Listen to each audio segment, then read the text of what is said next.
Zo'n 134 mensen uit het hele land samelen haar sneun in de Harkema voor het recordpoging trekharmonica's.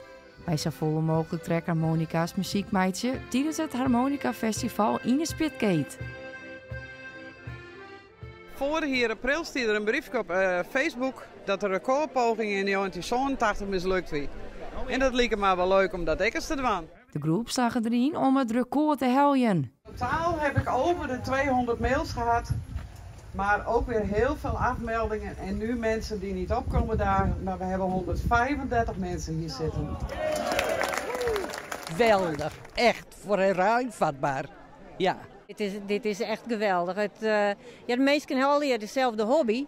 En je speelt hier net zo vaak met zoveel meesten. En dat weer gewoon hartstikke leuk. Dat is een beetje verbinding met elkaar, ja. De dag is die net alleen nog in de teken van het record.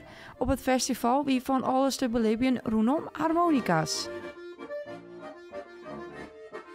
In alle hoekjes hier op het museumpark, daar zitten wel verschillende mensen te spelen.